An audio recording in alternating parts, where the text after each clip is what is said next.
Bom dia a todos, irmãos e irmãs, graça e paz da parte de Deus, nosso Pai, e de nosso Senhor Jesus Cristo. Amém?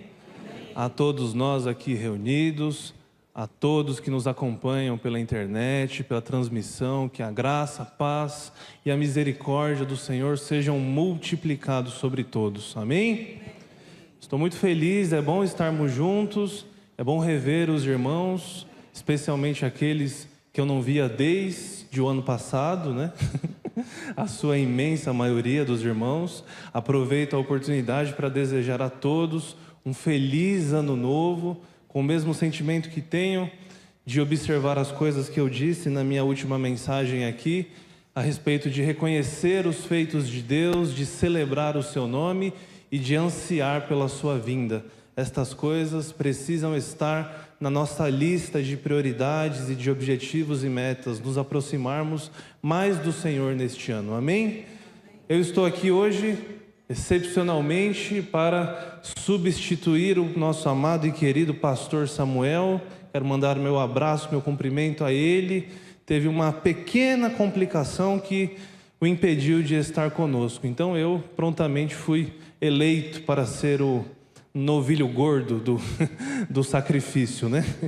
Então, espero que o pregador mude, mas a palavra de Deus não mude, certo? Sei que em breve ele estará conosco de novo para trabalharmos e servirmos ao Senhor.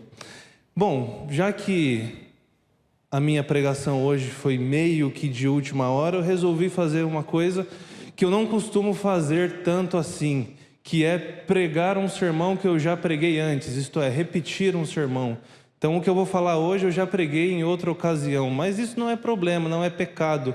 Na verdade, há uma herança dos grandes avivalistas, né, do século 17, 18, 19. Você lembra de Jonathan Edwards, George Whitefield, Charles Spurgeon, esses homens que pregavam muito, pregavam todos os dias em praças públicas, em templos, em lugares mais diferentes que você possa imaginar, e eles repetiam o sermão mesmo, já pregavam todos os dias, às vezes mais de uma vez por dia.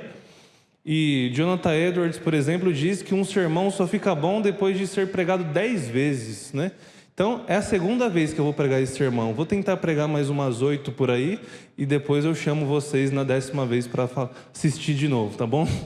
Mas este sermão me lembrei de quando preguei ele, porque ele traz princípios bíblicos a respeito de coisas que para mim fazem sentido, coisas que devem aparecer na nossa lista de prioridades para o ano. Eu sei que no início do ano é um tempo de nós revisitarmos as bases da nossa fé, revisitarmos os fundamentos da nossa fé, para que a partir dos fundamentos revisitados e bem estabelecidos, a partir de uma crença e de uma convicção genuína naquilo que temos como princípios de fé, de regra, de prática, nós possamos então servir ao Senhor com alegria. Então eu escolhi o texto de Lucas 10, a partir do verso 25, e nós vamos até o final do capítulo. Nós vamos então passar pela parábola do bom samaritano e também sobre a visita de Jesus na casa de Marta e Maria. Então acompanhe comigo, Lucas 10, a partir do verso 25, nós vamos até o final. Leio na versão NVI, meus queridos midianitas, amigos e irmãos, que servem com prontidão ali na casinha. Lucas 10, a partir do verso 25, diz assim: quem achou diz, eu amo a Bíblia. Quem não achou diz, eu também. Amém. Então tá, você que não achou ainda, pode acompanhar ali, vamos lá. Certa ocasião, um perito na lei levantou-se para pôr Jesus à prova. E lhe perguntou, mestre, o que preciso fazer para herdar a vida eterna? O que está escrito na lei? Respondeu Jesus, como você a lê? Ele respondeu, ame o Senhor, o seu Deus, de todo o seu coração, de toda a sua alma, de todas as suas forças e de todo o seu entendimento. E ame o seu próximo como a si mesmo. Disse Jesus, você respondeu corretamente, faça isso e viverá. Mas ele, querendo justificar-se, perguntou a Jesus: e quem é o meu próximo? Em resposta, disse Jesus: um homem descia de Jerusalém para Jericó quando caiu nas mãos de assaltantes. Estes lhe tiraram as roupas, espancaram-no e se foram, deixando-o quase morto. Aconteceu estar descendo pela mesma estrada um sacerdote. Quando viu o homem, passou pelo outro lado. E assim também um levita, quando chegou ao lugar e o viu, passou pelo outro lado. Mas um samaritano, estando de viagem, chegou onde se encontrava o homem e, quando o viu, teve piedade dele. Aproximou-se e enfaixou-lhe as feridas, derramando nelas vinho e óleo. Depois colocou-o sobre o seu próprio animal, levou-o para uma hospedaria e cuidou dele. No dia seguinte, deu 2 denários ao hospedeiro e lhe disse: cuide dele, quando eu voltar, lhe pagarei todas as despesas que você tiver. Qual destes 3 você acha que foi o próximo do homem que caiu nas mãos dos assaltantes? Aquele que teve misericórdia dele, respondeu o perito na lei. Jesus lhe disse: vá e faça o mesmo. Caminhando Jesus e os seus discípulos chegaram a um povoado, onde certa mulher chamada Marta o recebeu em sua casa. Maria, sua irmã, ficou sentada aos pés do Senhor, ouvindo a sua palavra. Marta, porém, estava ocupada com muito serviço. E aproximando-se dele, perguntou: Senhor, não te importas que minha irmã tenha me deixado sozinha com o serviço? Dize-lhe que me ajude. Respondeu o Senhor: Marta, Marta, você está preocupada e inquieta com muitas coisas. Todavia, apenas uma é necessária. Maria escolheu a boa parte, e esta não lhe será tirada. Amém? Vamos orar. Senhor, graças te damos pela tua palavra, por começarmos o nosso ano no lugar certo, que é na tua presença, que é em comunhão com o teu povo, com a tua igreja, Senhor. Nós pedimos que o Senhor nos ajude, que o Senhor disponha de nós, que o Senhor possa inspirar o nosso coração a te ouvir, que a meditação do nosso coração e as palavras da nossa boca sejam sempre tão somente uma oferta de louvor a ti, sejam agradáveis a ti, Senhor. Que o teu Espírito tenha liberdade entre nós, que possamos sair daqui mais próximos do Senhor do que quando entramos, que sejamos desafiados pela tua palavra para a edificação da tua igreja, em nome de Jesus. Amém. Bom, você consegue perceber o nível de provocação de Jesus aqui nestas 2 histórias que nós lemos.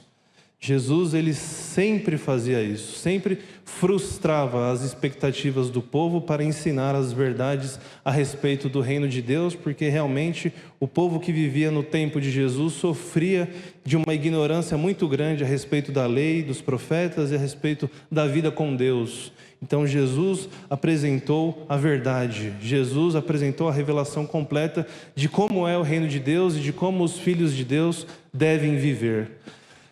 Existe algo muito importante de nós sabermos quando nós estivermos lendo e estudando a Bíblia, que é a respeito da interpretação bíblica, né? Nós, quando formos interpretar certos textos da Bíblia, precisamos entender o estilo literário de cada texto, porque cada estilo literário, e a Bíblia tem muitos, tem desde narrativas, a literatura apocalíptica, a profecias, cartas, poesias, tem vários estilos textuais que cada um desses estilos exige uma interpretação diferente. Então, uma coisa é interpretar um texto normativo, um texto doutrinário, um texto que você pega e aplica do jeito que é. E outra coisa é você entender princípios das narrativas apresentadas na Bíblia. Então, eu insisto em dizer sempre que a Bíblia não é um manual de regras de comportamento. A Bíblia é um conjunto de princípios espirituais. Nós precisamos entender o jeito de ser de Jesus. Nós precisamos entender a fluência espiritual, o estilo de vida de um filho de Deus. Você quer ser um filho de Deus, quer viver genuinamente como um filho de Deus, você precisa ser como Jesus. Ele é o melhor modelo que nós temos a respeito de como vivermos uma vida que agrada a Deus, entendendo os seus movimentos, entendendo os seus ensinos, tirando princípios espirituais das coisas que ele disse e fez, certo? Então, nós vemos aqui a história desta conversa de um perito na lei, um homem totalmente preparado e capacitado no estudo e na teoria, conversando com Jesus e se dirigindo a Jesus como reconhecidamente um mestre, porque lá no versículo 25 diz que o perito na lei levantou-se para pôr Jesus à prova, para conversar com Jesus, e esse ato de levantar para falar com alguém denotava um grande respeito a essa pessoa. Naquela ocasião, no costume, na tradição judaica, se levantar na presença de alguém é demonstrar um grande carinho, uma grande admiração e respeito. Então este homem, que era perito na lei, reconhecia a autoridade dos ensinos de Jesus, mas ele, como a Bíblia diz, quis colocar Jesus à prova, fazendo perguntas a respeito da vida eterna. Um homem que estava aqui preocupado realmente com o seu futuro, preocupado com o destino eterno da sua alma. E ele faz esta pergunta tão provocativa para Jesus, que muitas das vezes traduz o mesmo sentimento que nós também muitas vezes temos em nossa vida e vivência religiosa. O que eu preciso fazer para herdar a vida eterna? Aquela preocupação que eu tenho de que realmente precisa haver algo em mim que complete a salvação. E aí, se a gente fosse aprofundar demais nisso, a gente vai cair num debate teológico que já acontece há pelo menos 500 anos. E não sou eu que vou resolver ele agora. Nós temos como fundamentos de fé que a única boa obra que nos salva é a boa obra de Cristo. A salvação é pela fé em Cristo, é pela graça de Deus, amém? Agora, muitas vezes a gente quer agir certinho de uma tal maneira que exista crédito em nós para completar a nossa salvação. Muitas vezes e indiretamente paira no ar, paira em nosso coração esse desejo de saber o que nós precisamos fazer para herdar a vida eterna. Isso aqui, na ocasião desta pergunta do perito da lei para Jesus, era uma provocação e era o interesse de querer saber mais o que Jesus falaria a esse respeito. Então Jesus devolve com outra pergunta, ou com outras duas perguntas, e a segunda, para mim, mais profunda do que a primeira, e a gente vai entender por quê. Jesus era realmente um mestre da retórica. Ele diz: o que está escrito na lei? Respondeu Jesus, usando o objeto de conhecimento do homem, até porque ele era perito na lei. Como você a lê? Esta pergunta, para mim, é a mais significativa. O que está escrito na lei, como você a lê? Ou como você a interpreta? Você a lê com os olhos puramente teóricos, os olhos puramente do estudo e do saber, ou você olha com os olhos da prática?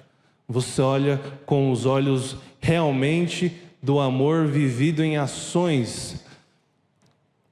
Isso é muito interessante porque os meninos judeus aprendiam a Torá e aprendiam a lei desde muito cedo, e aqueles que se destacavam mais com 10, 12 anos de idade já eram encaminhados para o ministério judaico. Então nós estamos falando aqui de um homem perito, um homem que sabe realmente decora a lei. Se perguntar para ele sobre a lei, ele vai dizer o que está escrito. Agora, será que a leitura dele era uma leitura somente do saber e do conhecer e do ter decorado? Ou era realmente uma leitura da prática e do entendimento prático do que a lei reflete e representa na vida da gente no dia a dia? Então, o perito na lei responde corretamente. A lei diz, este é o resumo da lei: ame o Senhor, o seu Deus, de todo o seu coração, de toda a sua alma, de todas as suas forças, de todo o seu entendimento, e ame o seu próximo como a si mesmo. E disse Jesus: você respondeu corretamente. Então ele sabia, ele tinha decorado. Agora o que lhe faltava? Fazer. Faça isso e viverá. Faça isso e viverá. Eu tendo aqui a acreditar que Jesus não respondeu a pergunta inicial dele. Porque primeiro, ele tinha perguntado o que ele precisava fazer para herdar a vida eterna. Jesus entra num diálogo com ele a respeito do objeto do seu conhecimento, a lei, e diz: faça isso e viverá. Não acredito que Jesus está falando que ele vai viver a vida eterna ao falar sobre isso. Jesus estava aqui trazendo a este homem o seguinte: você fica com o que você tem, fica com o que você sabe, cuide bem das coisas que você aprendeu até aqui, e o destino eterno da sua alma é Deus que vai cuidar. Não se preocupe com o destino eterno da sua alma, não se preocupe em salvar a si mesmo. Cumpra, no entanto, os mandamentos, cumpra a lei, cumpra o que você sabe, confie no Senhor, o destino eterno da alma depende dele, não de você. Faça o que você tem que fazer e assim você vai viver. Agrade o Senhor. E aí a gente continua lendo que esse tipo de resposta não satisfez o perito, porque a Bíblia diz, verso 29, mas ele, querendo justificar-se, querendo mostrar a justiça própria, alcançar a justiça própria, perguntou a Jesus: e quem é o meu próximo? E aí, como realmente um mestre da retórica, Jesus leva este homem de novo a uma outra provocação e a responder a sua pergunta com uma outra pergunta antes, contando essa história que nós comumente conhecemos como a parábola do bom samaritano. Bom, a parábola do bom samaritano é uma das parábolas que nós chamamos de parábolas que não tem tantos indicativos assim de ser uma parábola. Tudo bem, nós aceitamos em nossa tradição que são parábolas, mas muitas vezes aparece assim: naquela ocasião, Jesus lhes contou esta parábola. Muitas vezes aparece isso. Mas aqui não, aqui aparece: em resposta, disse Jesus, um homem descia de Jerusalém para Jericó. Pode ser que seja, pode ser que não, isso já não importa tanto. Agora, o que eu quero dizer é que Jesus sempre utilizava elementos muito conhecidos e muito normais da vida e do dia a dia do povo a quem ele ensinava. Ele gostava de fazer o povo pensar. Ele não entregava direto as coisas. Ele sempre levava a um tipo de reflexão que depois era traduzido num tipo de prática. Então Jesus, como um grande mestre, mas também como um grande professor de vida, porque é por isso que as pessoas falavam que Jesus era um mestre diferente dos mestres da lei. Porque Jesus, sim, era um mestre que dizia: faça o que eu digo e faça o que eu faço.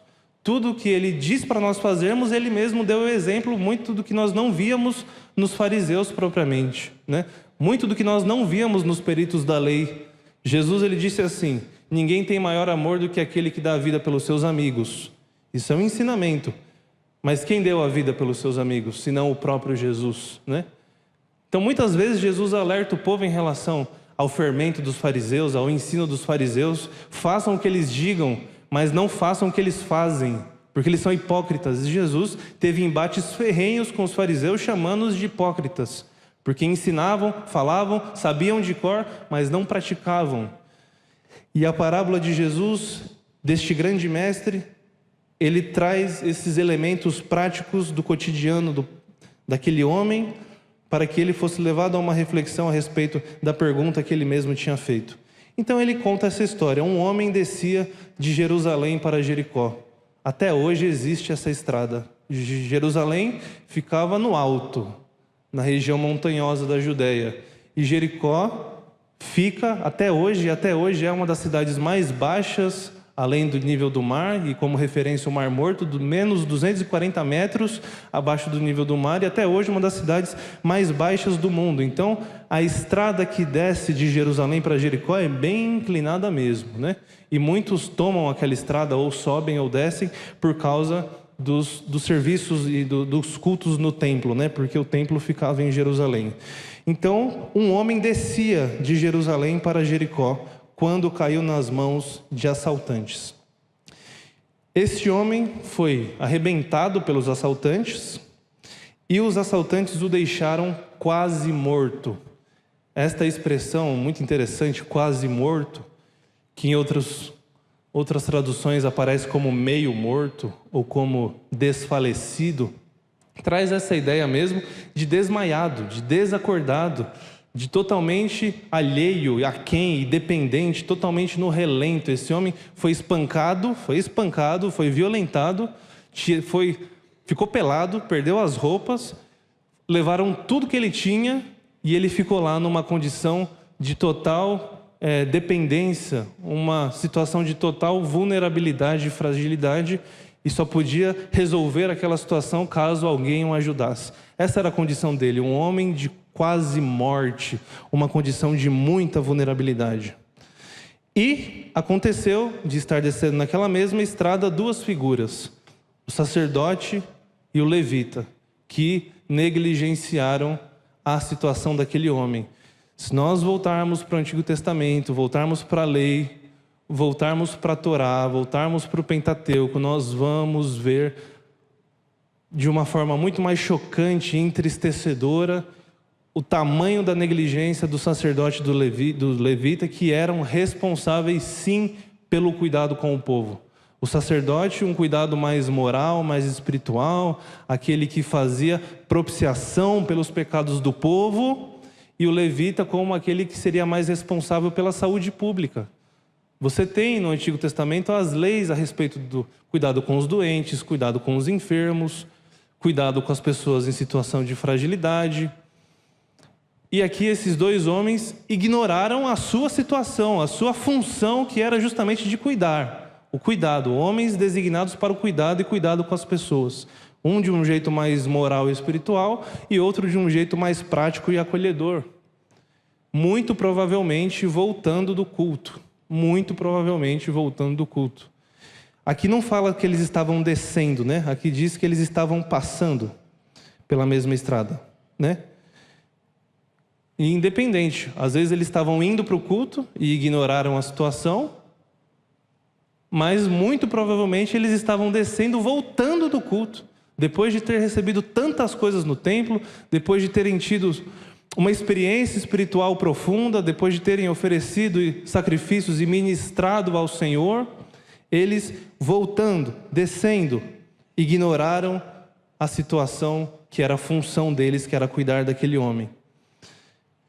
E depois, a partir do verso 33, uma figura inesperada, como eu disse, Jesus sempre utilizou o subterfúgio de frustrar expectativas, de frustrar o povo em seus ensinos, usa a figura do samaritano como aquele que cumpriu a lei na prática, mesmo sendo um inimigo do povo de Deus, até porque samaritano, você sabe, existia um conflito social interno entre judeus e samaritano realmente designa um povo que não conhece muito a Deus.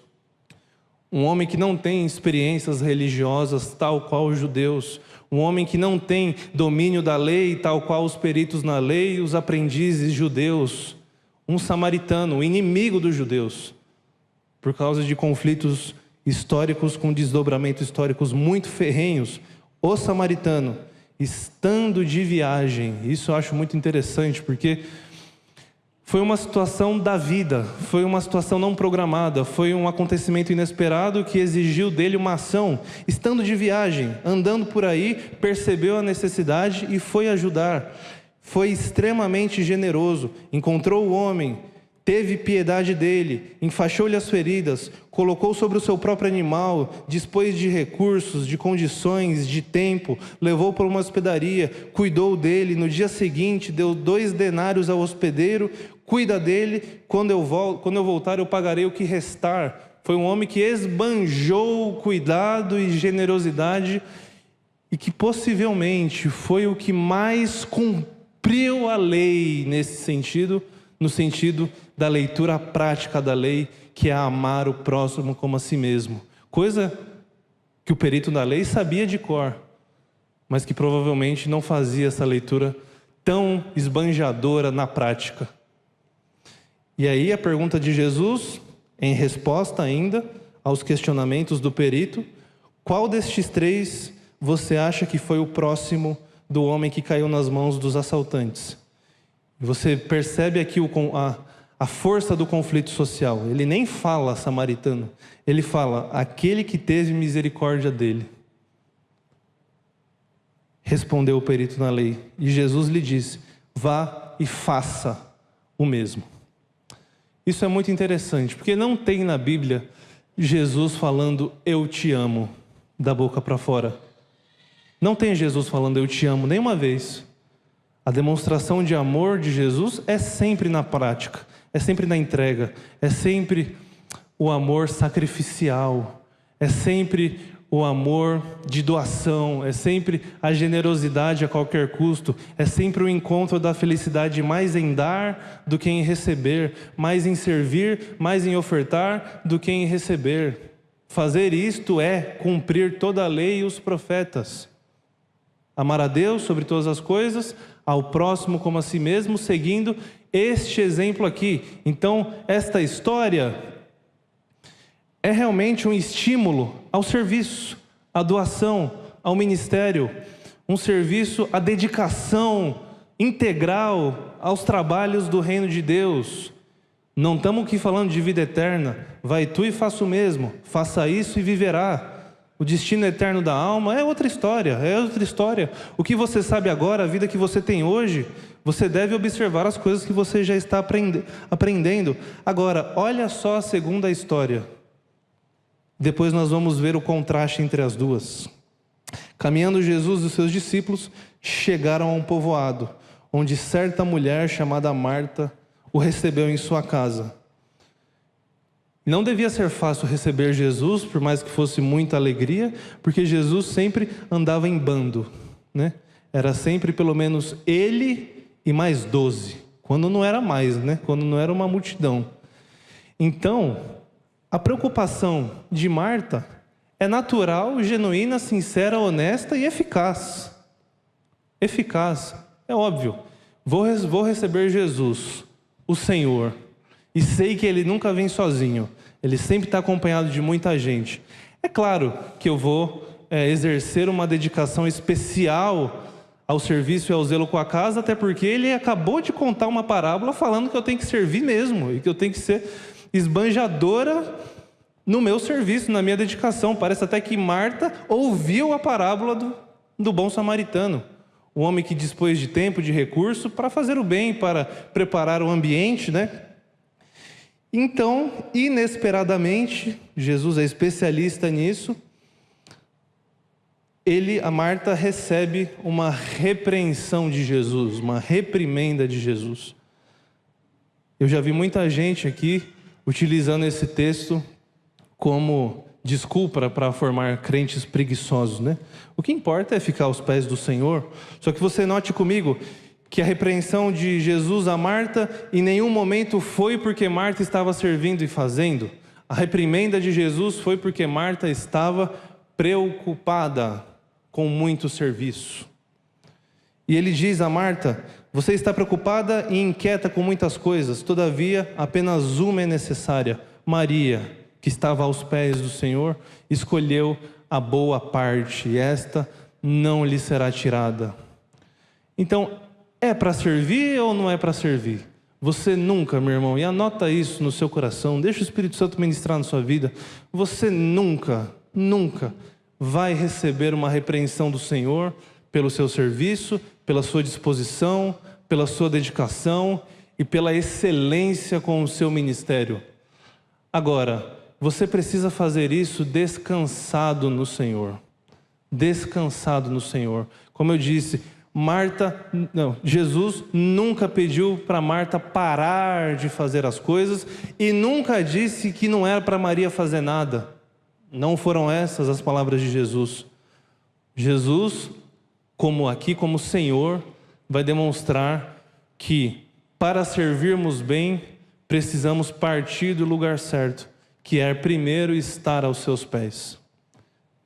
Pelo perito na lei, Jesus foi solicitado como mestre, e como mestre respondeu, com ensinos, com reflexões, com teorias, mas por Marta, Jesus foi solicitado como o Senhor, aquele a quem devemos culto, devoção e adoração. Obviamente, Jesus é Senhor e Mestre em todas as ocasiões. Para o perito na lei, ele é Senhor e Mestre. Para Marta, ele também é Senhor e Mestre. No entanto, o que eu quero dizer é que, tal qual o Salmo 23, nós precisamos entender um princípio muito interessante a respeito do bom pastor. O bom pastor é aquele que nos faz andar, nos repousar em pastos verdejantes, que nos guia por águas tranquilas, mas que depois nos faz caminhar, nos faz andar pelas veredas da justiça. E a partir do momento que eu me apego nele, que eu tenho ele como meu porto seguro, como meu lugar seguro, eu consigo enfrentar até o vale da sombra da morte. Ainda que eu passe pelo vale da sombra da morte, não temerei perigo algum, porque tu estás comigo, a tua vara e o teu cajado me protegem. Então, irmão, o que eu digo a você neste ano, você que tem muitos objetivos, muitas listas, muitos propósitos, muitas tarefas, muitos planos, muitas metas, e é bom que você tenha mesmo, claro, sem se esquecer sempre do princípio bíblico. Eu caminho com o Senhor Jesus há pelo menos 10 anos. Eu cresci na igreja desde bebê, fui apresentado na igreja, tenho uma família pastoral, meu avô era pastor, cresci na Assembleia de Deus, tive uma base muito boa, mas conheci Jesus mesmo com 13 anos de idade. Até então, ele era somente o Deus dos meus pais. Mas depois de um tempo, ele passou a ser o meu Deus também, meu Senhor. E caminhando com Jesus, nesses anos, poucos anos, mas anos muito preciosos para mim até aqui, eu aprendi que Jesus é o Deus que gosta de surpresas. Ele gosta de nos surpreender em muitas coisas. Como eu disse, Ele gosta de frustrar as nossas expectativas, frustrar as nossas vontades para fazer valer a vontade dEle. Então, quando nós caminhamos com Jesus, nós temos que estar sempre convictos do que cremos, temos que ter, sim, planos, mas também precisamos ter um coração que sabe que Ele pode mudar todas as coisas. Ele pode mudar todo o cenário, Ele pode fazer coisas surpreendentes, inesperadas, e coisas infinitamente diferentes e melhores do que nós imaginávamos, pensávamos ou até mesmo pedimos. Jesus gosta de surpresas, Ele gosta de surpreender a gente. Ele gosta de mudar a nossa rota, muitas vezes. Então eu digo a você, sim, estabeleça planos, estabeleça objetivos, faça um panorama de como você gostaria que esse ano se desenvolvesse. Agora, o princípio bíblico é: se Deus quiser, faremos isto ou aquilo. Se Deus quiser, faremos isto ou aquilo. Sempre se coloque à disposição dos movimentos dEle, da vontade dEle, que pode ser totalmente diferente do que você tinha pensado. Eu, pelo menos, já vivi coisas desse tipo. Do nada, de repente, repentinamente, o Senhor veio e fez mudança, fez transformações completas e verdadeiras na minha vida. Não sei se é assim com os irmãos também. Agora, o que nós precisamos entender é: o melhor lugar para começarmos é estarmos aos pés do Senhor para fazermos todas as coisas. Não adianta fazermos tudo isso, essas tantas atividades da rotina que nós temos, se nós estivermos longe dEle, se nós fizermos essas coisas preocupados com a mesma preocupação que repousou sobre o perito na lei, o que eu preciso fazer para herdar a vida eterna, com a mesma preocupação que repousou sobre Marta: Senhor, estou atarefada com muita coisa, do que isso será útil? Como eu já disse e insisto, Deus não precisa da nossa ajuda, Ele quer o nosso coração. Ele quer que estejamos aos pés dEle. Certo homem, intérprete da Bíblia, mas não regenerado pelo Espírito Santo, um homem de estudos de tradições religiosas, que já falou sobre esse texto aqui, e porque ele não foi regenerado, ele não é um crente professo, e portanto ele não tem a mesma capacidade de revelação das verdades espirituais como nós temos pelo Espírito Santo, disse aqui que neste momento ele viu em Jesus a figura de um homem arrogante. Ele viu a arrogância aqui em Jesus. Porque quem é esse homem que fala que está nos pés dele é a boa parte, né? Você ouvir isso de qualquer outra pessoa no mundo, você vai ver arrogância assim. Bom mesmo é estar aqui, se ajoelha aqui e fica no meu pé. Só que nós que somos transformados pelo Espírito Santo, vemos neste lugar o melhor lugar. O diabo pediu adoração também, pediu prostração e adoração, e falou isso ao próprio Jesus, mas no diabo sim nós vemos orgulho, no diabo sim nós vemos vaidade, no diabo sim nós vemos alguém que quer para si uma glória que não lhe pertence. Agora, nós, transformados pelo Espírito Santo, vemos em Jesus o Criador do universo, vemos o único e suficiente Senhor, vemos sim nele o único a quem devemos adoração, devoção, prostração. Ele é o único. Ele é o único digno do nosso temor, da nossa reverência, da nossa submissão, da nossa obediência.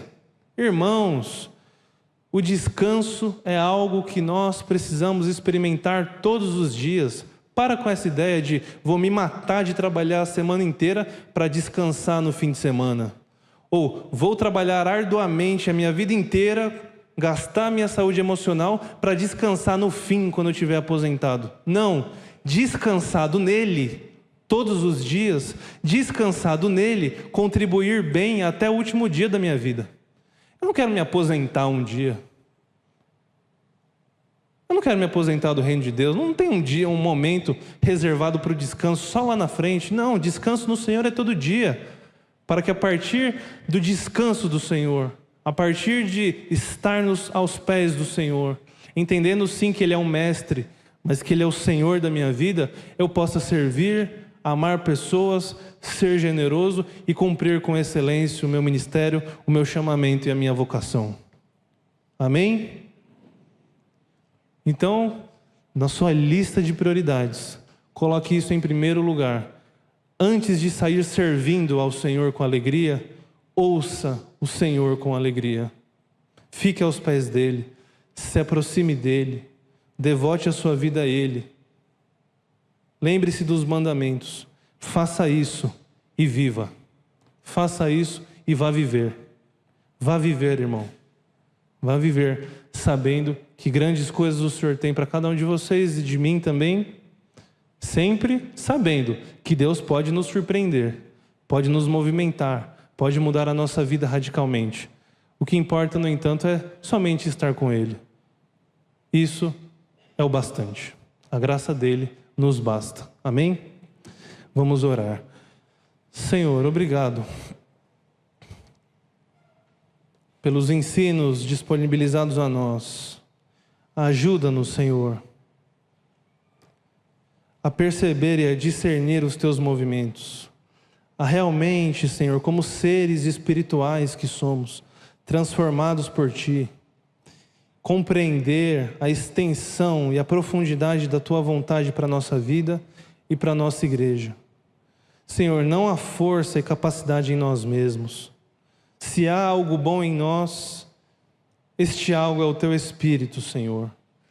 Se há algo bom em nós, este algo é Cristo, nosso Senhor, que faz morada em nosso coração. O que pedimos a Ti, Senhor, que o Senhor nos use de uma forma impressionante, nos use de uma forma especial e espiritual.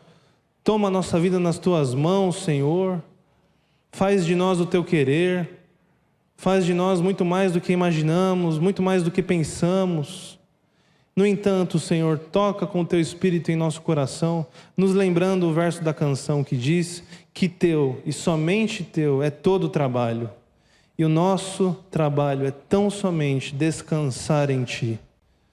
Ajuda-nos, Senhor, a estarmos tranquilos e seguros em Ti, para que a partir disso possamos viver os propósitos que o Senhor tem nos designado, individualmente, em nossa família, em nossa igreja, em nossos trabalhos, em nossos ciclos de relacionamento. Senhor, cumpre em nós o Teu querer. Dá-nos um coração de amor e de serviço a Ti. Que percamos tudo, mas que jamais percamos o desfrute da Tua presença. Isso para nós é tudo e é suficiente. Nós oramos com o coração agradecido, em nome de Jesus. Amém.